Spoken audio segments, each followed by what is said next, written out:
All right. So I'm very excited to welcome Dr. Camille Crittenden up to the stage. Yes, please. So Camille is going to moderate a panel discussion about building inclusive data communities. She's the executive director of CITRIS and the Banatao Institute, which I've already mentioned is one of our sponsors here today, and we're in their lovely space, so thank you again. She's also the co-founder of the CITRIS Policy Lab and the Women in Tech Initiative, which we just heard about, here at UC Berkeley. And she's also the chair of the California Blockchain Working Group. So please join me in welcoming Camille, who will introduce our panel.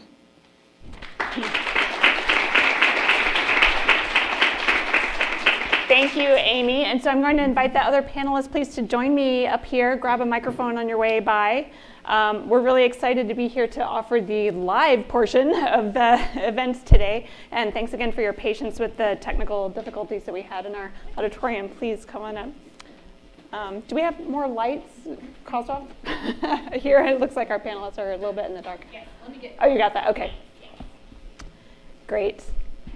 Well, this has been such a fantastic experience to have this sort of simultaneous virtual and live experience here, and I really congratulate and thank Amy and Cathryn for all their hard work to pull it together. I am looking forward to a really nice conversation with the panelists that we have here today, and then with you folks in the audience as well. So I think note cards will be circulating as ideas and questions occur to you. Please jot them down, and we'll have some time at the end to entertain questions from you all. So first, I would like to give just a brief introduction of all of our panelists, and thank you for being here this afternoon. But I'd also like them just to introduce themselves as well. So, and unfortunately, we didn't have a chance actually to meet each other before this. I know a few of you, but not all of you. So thank you for joining us. So we'll just go down the line, and we have Ling Chang, who's data science manager at Quizlet. Hi. I'm sorry, not all the mics are on, so can you each check to make sure? Okay. Let's see. There you go. Thank you. There we go. Hello? There should be a little green light on. All right, is this working? Hello, hello? Yeah, there you go. Okay, cool. We just need to turn it this way. Hi, so I'm a senior manager of data science at Quizlet. I don't know how many of you have used Quizlet, but it's a very popular tool used by 2/3 of US high school students and 1/2 of college students. Mainly known for flashcards, but the data science and machine learning team, which is my team, is building new NLP technologies for some NLP-powered products, as well as working throughout the whole Quizlet organization. And we have a team of about 10 data scientists. That's great. My 14-year-old daughter is a big fan Great. of Quizlet. So we'll go next to Annette Greiner, Yeah, correct? that's right. Who's a web application developer at Lawrence Berkeley Lab. Yeah, so I work for NERSC, which you've heard about a little earlier, the National Energy Research Scientific Computing Center. And basically, we're kind of the primary compute facility for researchers in the National Laboratory Complex. And my role there is partly working with researchers to devise collaborative systems where they can share data or do analysis over the web. I also build systems that are used internally for people who are already users to kind of manage their data and be able to kind of see how they're doing in terms of managing the terabytes of space that they have available and the number of nodes they're allowed to use. And it's a pretty cool place to work. NERSC is one of these places where there's a lot of attention to trying to serve the user, and it's sort of unique in a lot of other compute facilities. There's a lot of emphasis on very fast compute and all the kind of technical things, but NERSC is doing that, and in addition, trying to be very thoughtful about what the human side of it requires. And so that's one of the things that attracts me to it. Thank you. So we'll go to Niloufar Salehi, thank you, who's an assistant professor at the Berkeley School of Information. Yes. So hi everyone, I'm Niloufar Salehi. I'm an assistant professor at the iSchool here. My background is in human-computer interaction, which means I design technology by looking at what human needs are, looking at the very usually complicated, context-dependent needs and use cases that different technologies have. And this is a field that first came out when the first kinds of computing technology were entering the workspace, and people needed to figure out how do people actually use it who are not programmers. So designing the mouse, the keyboard, a desktop were some of the early problems, and now we have a host of new and very complicated but also very exciting and interesting problems, especially as machine learning and AI and all sorts of newer and much more complicated technologies are entering the real world, and that's where my research sits. Thank you. So we have Professor Cathryn Carson, who is has leadership roles in a number of places around the data science community here at UC Berkeley, and is a historian by training. Yes. So right now I work with Jennifer Chase, who I think you saw the whirlwind of earlier today.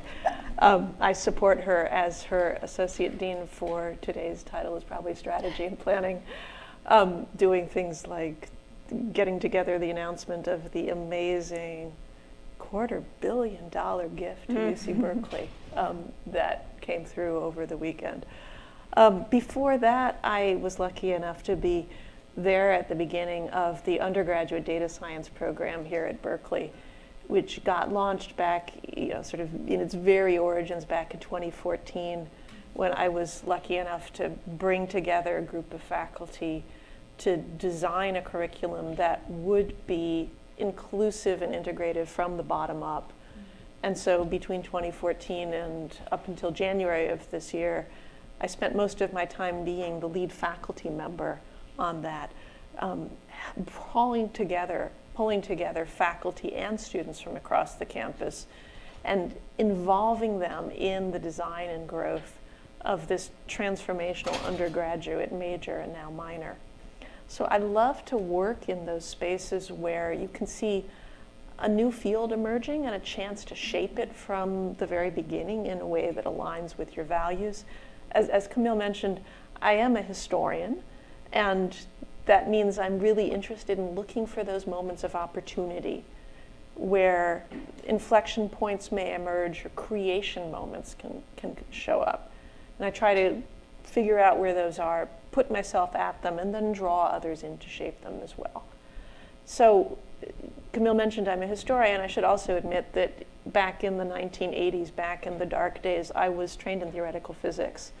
And much of my feeling about inclusiveness in STEM communities comes out of my own experience of being, though profoundly privileged in some ways, still extraordinarily minoritized in others, and sort of working through those identities and bringing that experience back into shaping educational experiences here at Berkeley.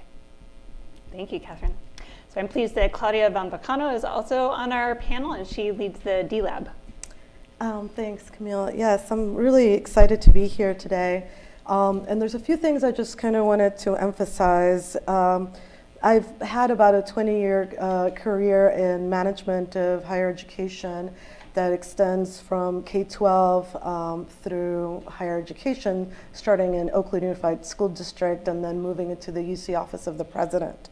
And one of the things that really motivates me is the fact that California is, as you probably all know, an incredibly diverse state that signals where the rest of the nation is going, and yet the disparity is increasing. We know that Latinos make about 40% of the state and are suffering disproportionately in terms of the K-12 school system has underserved classrooms where there's teachers that are not prepared in mathematics and in the STEM fields and that are teaching the Latinx and African American students. And so this is leading to the fact that this pipeline, educational pipeline, is not currently there. So even though California has the fourth, according to the rankings of News World Report, is the 4th in higher education. It's actually like 37th out of 50 in K-12 education. So that means that our K-12 students are extremely at a disadvantage. And when it comes to competing, trying to come to a university like Berkeley, it's extremely difficult. And once we arrive, of course, there's many gaps in educational gaps in understanding. And so we really are trying to create the systems to have a positive context of reception for those students as they proceed from undergraduate to graduate. So I've led the digital humanities for multiple years, and then more recently both the D-Lab and the digital humanities. The D-Lab is primarily focused on graduate education, and now we're increasingly looking towards the undergraduate program, the data science education program that Cathryn Carson was just talking about. Cathryn as well was the founding director of the D-Lab, the center that I currently run. And she's also involved as a principal investigator of an NSF IU's grant that we just received, a $3 million 5-year grant, to really think hard about the mistakes that we've made in STEM education and how we can really break through those challenges and redefine, as someone I think earlier was saying, I think it was Jen Stringer, one of our leaders here, of really redefining the DNA of data science as being diverse, because it is interdisciplinary, because it's focused on problem solving, that we can really break through and make sure that we have an incredibly diverse group of scholars in that area. And so to that end, we're looking at the data science model at Berkeley. We're studying through an empirical, a scholarly pursuit to see what is working, what is not working, and we're seeking to refine the model at Berkeley and then replicate it, because we know that most of these students, as African American students, as Latinx students, are not making it to institutions like UC Berkeley. We want to replicate it in places where they are, including community colleges, but more immediately at Mills and then the University of Maryland, Baltimore County. And so we're really excited to be working on all of those different efforts. Thank you, Claudia. Well, we have a wonderful panel, as you can tell, and I really appreciate the care that the event organizers took in putting together such a diverse representation of viewpoints and experiences and professional affiliations here on this very panel. So we are charged with talking about building inclusive data communities for the next 45 minutes or so. And so I wanted to ask our panelists to think about that question in two pieces. One is building inclusive data, and the other piece is building inclusive communities who are working with this data. So I wonder, and you can go in any order, whoever has ideas or feels moved to say something, how can we go about building more inclusive data? Sujay mentioned a few examples where women perhaps were not included in the data, for instance, the crash test dummies, and there are many other examples. But I wondered if from your experience or from your research or work, if you have other cautions or examples where we should be looking out. I definitely have some thoughts about this. I've been working with the W3C, so it's at the lab. I'm the lab's representative to the W3C. So I've been working with the data activity, and there's a set of principles that we put together, the data on the web best practices. But also, I think we've been sort of eclipsed by an even better idea, which is the FAIR principles. And there's been a lot of discussion about this. I think it's kind of finally coming to the forefront, but the idea of using standards to actually make data accessible, findable, interoperable, and reusable. And I think this approach will do a lot to enable everybody to use the data. And I think a big piece of what makes for an inclusive community of humans, not just the data itself, is the data itself. Thinking about how the data is developed as well. Does it reflect the people who will be using it, or the people that it really is supposed to be describing? I think, yeah, I should let other people jump in, but yeah, I feel pretty passionately about the concept of using standards and following these new principles. What were you gonna? Oh, sorry. No. Just speaking of principles, I was part of a workshop on feminist data studies over the summer, and one of the things that we did in that workshop was create a set of, basically a manifest no is what we called it, a set of declarations of refusals, as well as commitments around data. And I thought that this might be a good space to both introduce it and also maybe share 3 of my favorite bands of that. So one of the things that I saw, so basically we sat together as people who do computer science and data science and are also feminists by ideology to think about what are the ways that our commitments and our values can be reflected in the ways that we do data science.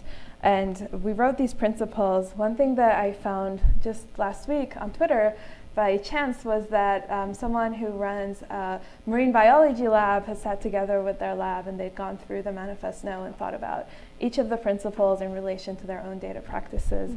And they had reflected on that, and I found that really inspiring. So I thought that I would share 3 of the principles that are my favorite, and suggest that we also think about how our own data work relates to these.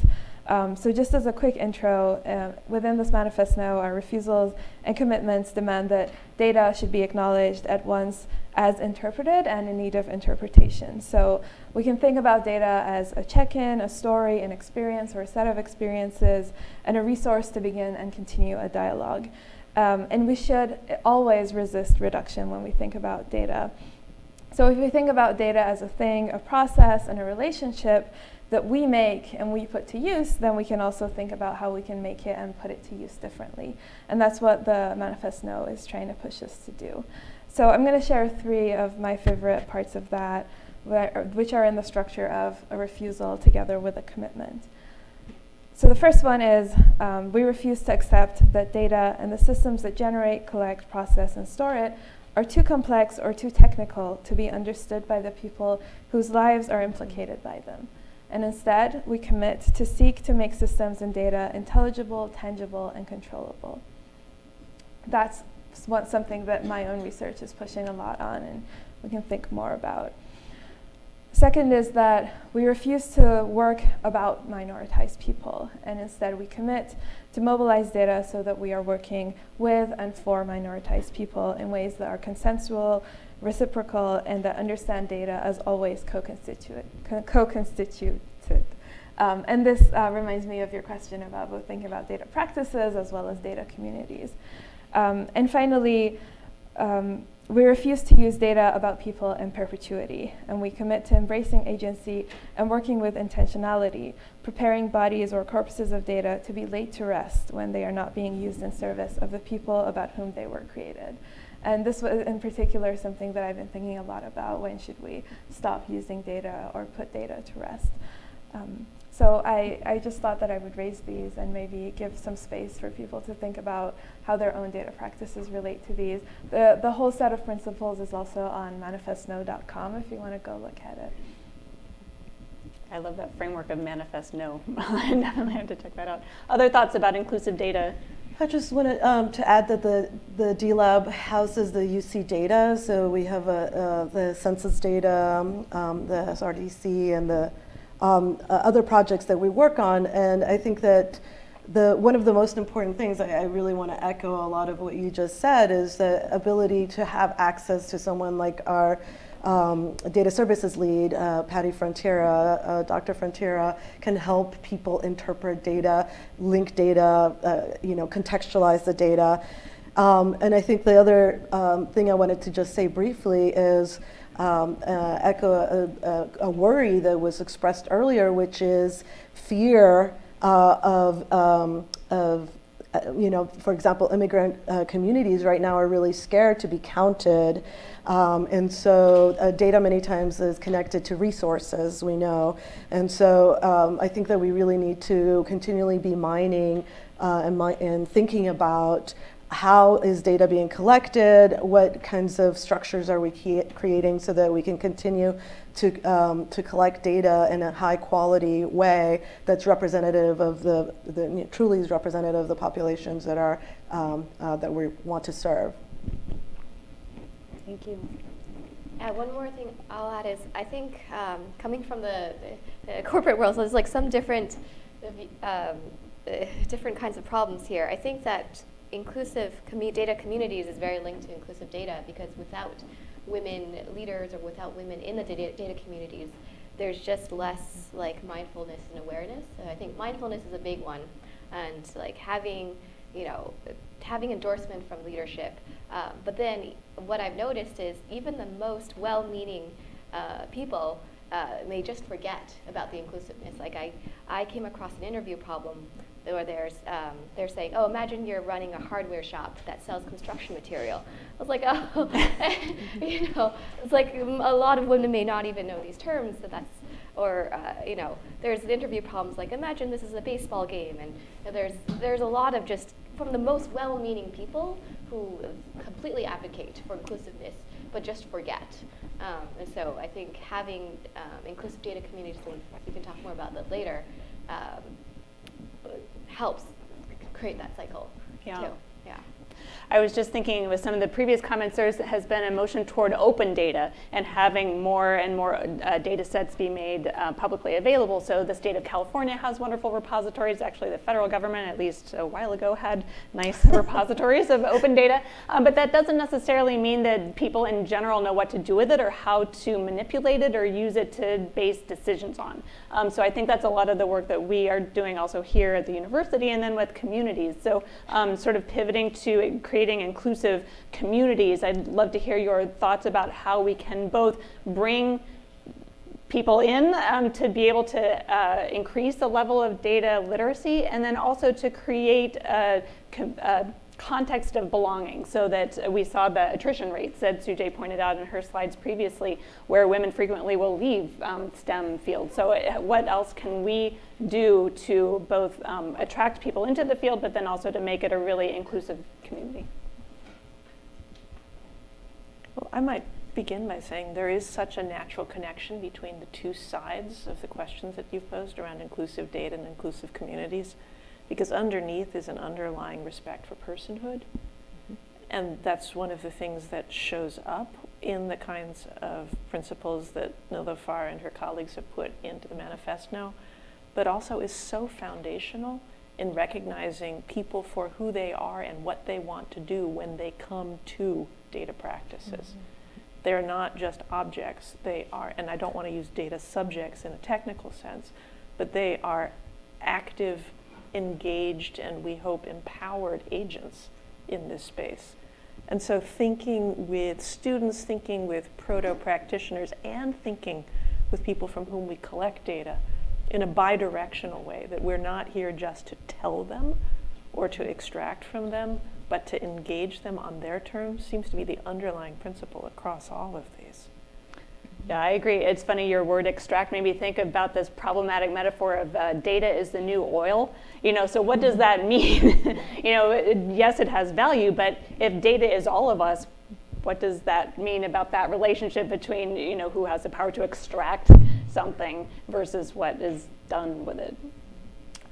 I've seen a really, at the D-Lab, which we opened our doors in 2014, and the design process of the D-Lab was very much about gathering graduate students and early career scholars, for the most part, also staff, but really to be proximal to the client-based community. So who's going to be using the data, how do they want to be using it, and then creating workshops and consulting and services specific, sort of, it's the same community. It's a learning community that's serving itself in a way. And so having that develop in such close proximity, I think really has been an empowering process, and creating a very kind of flat structure where traditionally I think we're accustomed to having a highly hierarchical structure where deans and professors and postdocs and graduate students and undergraduates are kind of in different levels of that hierarchy.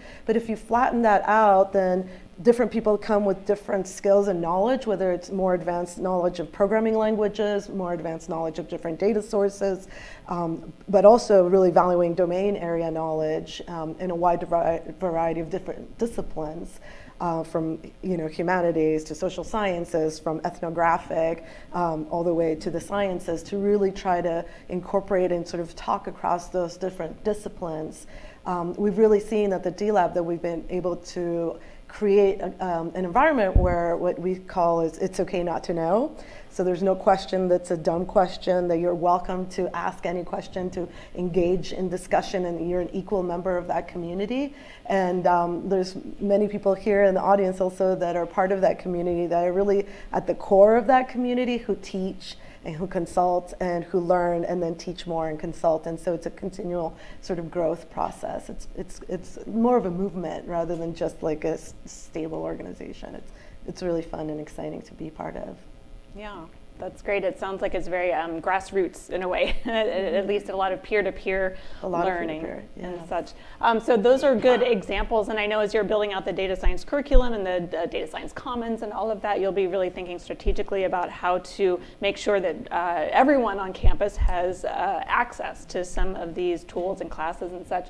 I wondered if anyone else wanted to say anything about what kind of programs you have seen be successful in really propagating, or even not necessarily on the academic campus context, but in building capacity in nonprofit organizations or elsewhere in our communities. Citizen science projects or anything. Yeah, I'll mention there's actually a lot of activity at the lab currently to try to get people to be more inclusive and be aware of the, diversity, equity, inclusion, accountability issues. And I would say, the lab over the years has really done a relatively poor job of this, but there is just a lot of renewed vigor in it. And the lab started a program where they showed videos where people would come from the different divisions and watch videos about inclusion specifically. These were the Steve Robbins videos. I don't know if anyone else has seen those. And they're pretty good, but it's the kind of thing where you're like, well, how do you get people to go to it? Mm-hmm. So what they did was they set up a challenge across divisions, and the divisions that could get the most people to actually go and have a discussion about it got points. And so like the divisions actually got pretty competitive about it. And the other thing that made it, I think, a bit more successful than it might have otherwise been was that Steve Robbins' approach is from a scientific point of view. He's a neuroscientist, and he's kind of reaches people at the lab on the level at which they want to be reached. They're interested in scientific approach to things, and if you can give them some background that's research-based instead of something that sounds more qualitative, they're more likely to say, hey, this makes sense to me. So I think meeting people where they are is part of it, and just getting a lot of education, get people to share common vocabulary about it. I would say the jury is still sort of out as to how far we can go with this, because now there's kind of a feeling, I'm talking to my fellow workers, and I hear people say things like, well, we did all these videos, and we now have this kind of shared lingo, and we understand kind of what's going on, but how do we put it into practice? So the lab is kind of coming back around and saying, okay, here's what we're going to do. We're trying to do upstander training now and trying to get people to actually recognize when something's going on that is, exposing a bias or, affecting people's ability to communicate as part of a team. And hopefully it will work. But it's really nice to see the effort going toward that. And I do see that people are, they're not making fun of it, which is really great, and they're taking it seriously and working at it and asking for more, which I think is a really huge sign. Yeah, that's good to hear. Could I pick up on putting into practice?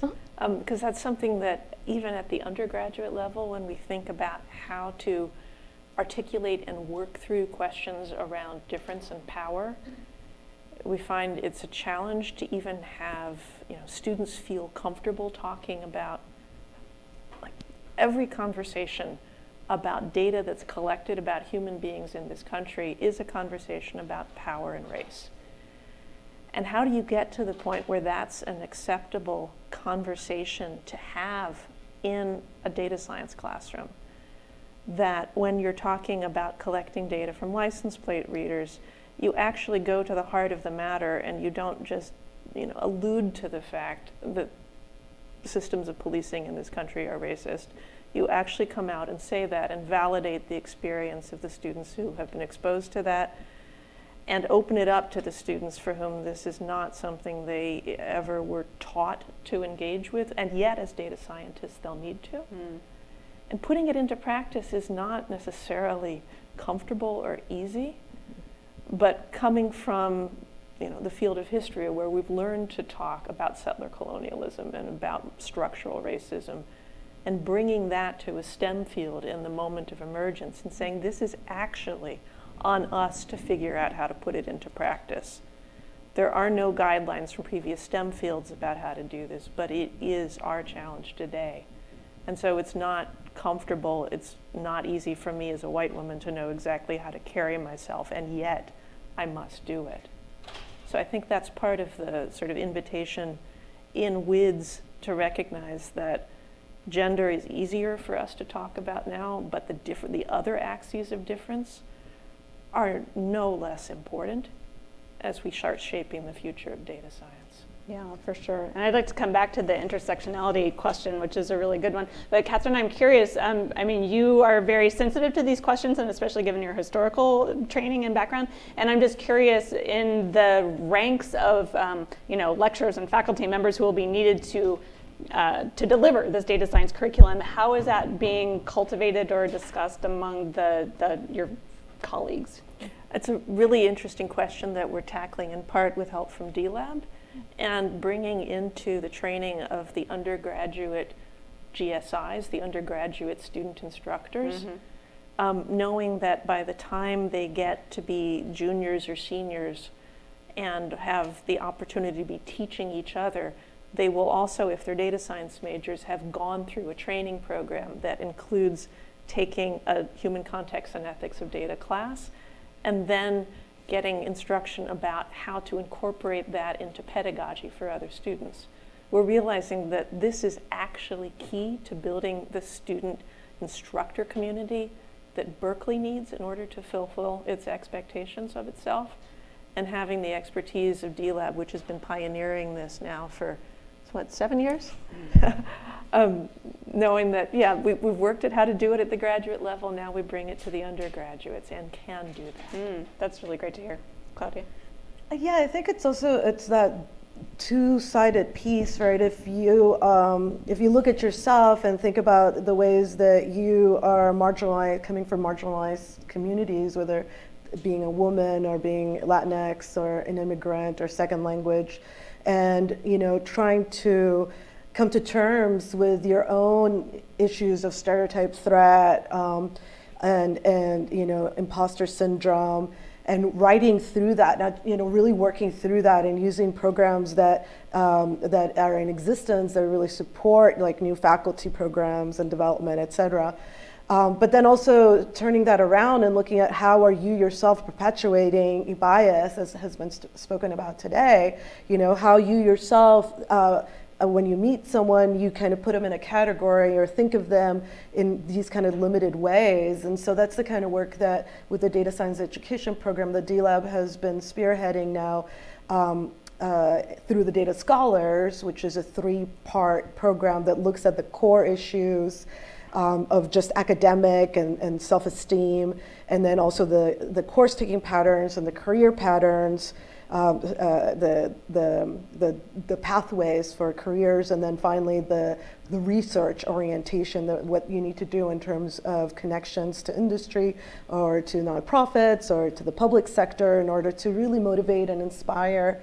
And we believe we have several theories with this NSF STEM I Use grant that we're going to now in the next 5 years see if those theories are true or not. One of them is that for students of color or marginalized communities, we really care about data science as a vehicle to change the housing situation, which we're working on with Karen Chappell on a project, to change the educational outcomes, to change the welfare and social well-being of our communities. That's an empirical question that we're investigating. But to that end, we have these different projects, discovery projects that Anthony Swen has also been working on to great success, so that we could place students in a context that's meaningful. So I'm the PI of a hate speech research project, as you know. And that I just see students get really motivated and excited about working on something real that's a tangible product is going to come out of this. It's a potential solution to a real world problem. So those are the different components of kind of our vision, but I think we're going to continue in this cycle of innovation to see what's working, what's not working, and try to really continue to perfect it. That's great. Well, I'm so glad that NSF is supporting it and that you all are leading it and working through it here on this campus. So, Ling, I wanted to give you an opportunity, since you work with a target audience, at least, of somewhat on the younger end, so K through 12 students in addition to the college students. If you have anything you'd like to say in this regard for what your company is doing, or what you as a data scientist within the company are doing to help kind of raise these issues or be sensitive to the nuances that we're talking about. Yeah, it's funny, at Quizlet we haven't, the data science field is fairly new. When I joined there was just 2, and now we have a team of 10. So we haven't started digging into the data a lot yet. The most, I guess, like the awareness that comes is to make sure that there's free product offerings for everybody, instead of just paid, which is only a few % of the people who will actually pay. The free offerings come from both ads revenue and the subscriptions. I would say I actually encountered this a little bit more when I was at Glassdoor. Oh, okay. And we had to rank jobs for job seekers, and also rank job seekers, applicants for jobs. And people, companies have tried this and gone into a lot of messiness in this. They've removed the gender information, but it still comes up implicitly. And that reminds me of the problem of, AI is just, it just amplifies current human behaviors. So if there's currently bias in hiring and you use that data, it's just going to amplify that. So you couldn't just take, this because of these traits and people of this have lower rates, use that. So that was an interesting problem we had, because most of the problems you just optimize, you take previous things and you predict based on previous behavior. But in this problem, you need to have a completely different mindset, and I don't think it's completely solved yet in that area. Yeah. That's why some of the automated hiring or ranking has been difficult. Yeah. Thank you for that experience from Glassdoor. I know they're doing a lot of analysis based on the data that they have, which is a tremendous store of data along all kinds of vectors related to professional data. Yeah, they had a whole pay equity looking at to pays it once you control for different factors. That was very interesting. Yeah, exactly. Well, I'll invite everyone to pull out your cards if you have questions that you would like to raise or pose to the panelists. We have a few to start with, and they have a similar theme, and that is, here we're all really committed members of this community. We have more or less familiarity with data science methods or the field. How can we go out and make that more useful? How can we talk to our own individual communities about what data science can offer? How can we translate the learnings and practices from data science analysis into topics or areas that we care about? Do you have thoughts and suggestions about where we go beyond the walls of the data science commons here at UC Berkeley? Or at the lab? Are there other community engagement projects? Yeah, I mean, one of the things that I want to argue is that I'm not sure. I think one of the challenges is that not all of the people who need to be in the conversation are there yet, right? So I think that that's one of the biggest challenges. And so what we're doing in the D Lab and with the data science education program is we have a undergraduate student advisory board that's actually starting to map out every single student group that is from a marginalized community, African American groups, the underground scholars, every group that's out there that has nothing to do with data science, but that are different communities of practice that are interested in different things, because we know that data science is relevant to pretty much everybody, with very few exceptions, important, but few exceptions. But they haven't necessarily been exposed, to the tools or the data sources, et cetera. So we're really excited about engaging a group of undergraduate students as an advisory board to really, at the source, start to tell us where to go to start to have this deeper conversation, to tell us what are the problems and the challenges that they're facing that they want to be confronting and want our support in confronting. And so I guess I would just say I would somewhat push back and say, we don't know. And I think we really need to ask those questions and to be aware of the fact that, for example, like, where's the African American voice? And, we need more Latinx leadership, et cetera. And as I think Cathryn was saying earlier, that this intersectional identity is, it turns out to be a different identity altogether. So I'm looking forward to learning more from those different groups. I would like to add on to that in particular, working with, I've been working a lot on school assignment algorithms that are used around the country to assign students to public schools, and similarly, I've been trying in this research to engage with groups that are already working, that have already for a long time been working on these problems. One example is there's an organization in New York called Integrate NYC, which is a student-led organization. So it's led by high school students who are active around integration in New York City, and they've actually experienced using these systems very personally. They've actually gone through the process, and I was fortunate to be at a workshop that they had all organized, and they were working with the data together. It was a hackathon. They had some of the people who were helping them had done a FOIA request for them and gotten data from the New York City School District, and they were running a hackathon looking at this data. That was one of the most I've ever learned from going to a 2-hour workshop about a project that I was working on. And whenever I'm explaining the project to other people, I always go back to the stories that I heard in that workshop. So I think that there's a lot of value in maybe even pushing ourselves even further than we usually go, as we're trying to redefine what data science can mean here, to engaging with those communities, especially the ones that are already organized around groups and have shared experiences that we can learn from. Yeah, it sounds like a really multi-directional conversation is necessary. Yeah, I want to echo, it's like always promising when I see these conversations happening across domains and across like different groups. I just recently went to the Google AI Impact Challenge Summit, where Google.org, which is the nonprofit branch of Google, funded about $25 million for some nonprofits or charitable organizations or academic institutions to work on, to fund them in AI projects. And to hear some of Google's leaders, like there's a head of Google Search and Discovery or something, speak about that, and then to hear nonprofit groups engaging with many Google employees and Google leaders on that discussion was really promising, and to see that Google is also learning lessons and from the nonprofits as well. And gosh, there's one other thing at the end that yeah, I think when there's that cross domain, it's just very promising. There was one interesting thing about, and then other AI organizations, and I won't name them. Some of them, when I talk to them, they benefit humanity.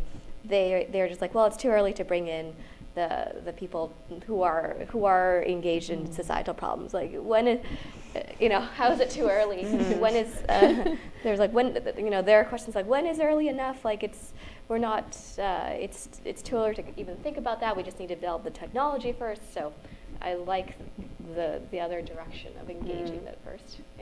Yeah, and I'm reminded that it's not that everybody needs to become a data scientist. Like, there's a whole spectrum of ways that you can engage with the data. And I think part of what we can do is just to raise the general level of data literacy and to help people to ask good questions, to be skeptical of the visualizations that they see, or to, working within the communities to say, look, here's this information, it might be useful in prosecuting the cause that you are so interested in, or whatever.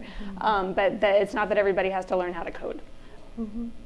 Camille, you had, I think slowly, so I'm still reflecting on the question you asked about 5 minutes ago, which was, what can each of us do?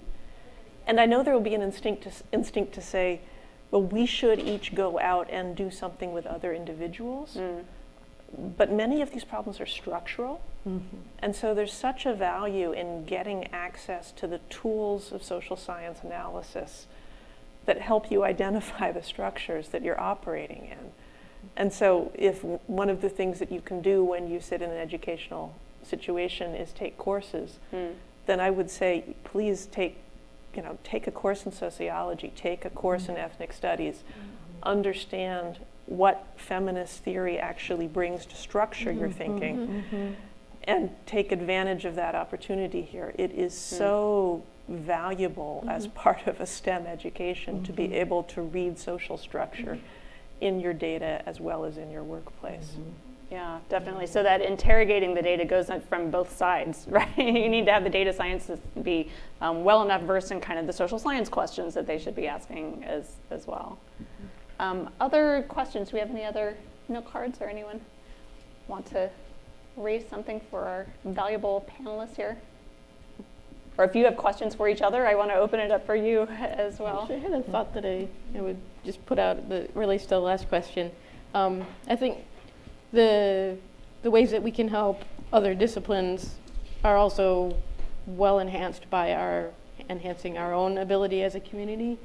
And I've been thinking about kind of a little network model of what constitutes an inclusive community. If you think of just like the definition of a community as being a group of people who have a common interest, then you could say that maybe a diverse community is one that has people who have that common interest, and then they all have other interests as well. So it becomes a community of communities, and it has a lot of, you may have strong connections, like multiple connections within a less diverse community, but a more diverse community, you have more weak ties. And so, there's been research that suggests that having more weak ties actually gives you a stronger network and an ability to meet new people and that kind of thing. And then inclusivity, in my mind, I think just sort of means that, a diverse network, I think, has a greater propensity to kind of fall apart because there's not something really holding all of those diverse pieces together well enough. And so getting the inclusion element into it is what creates stronger ties among all these other communities that are part of this Uber community, I guess you could say. So I think the more that we are able to create an inclusive community for data, the more we'll be able to integrate these other little communities that we're trying to help and inform and make those ties stronger all around. So I know you've heard about a number of programs that we have developed through the D-Lab or Digital Humanities or the Data Science program. And so the question is then, how do we help to make those connections? So for instance, if there were a community group who thought, ask a data scientist, how do they go about finding a team or a group of students or some resources to be able to help answer some of those questions?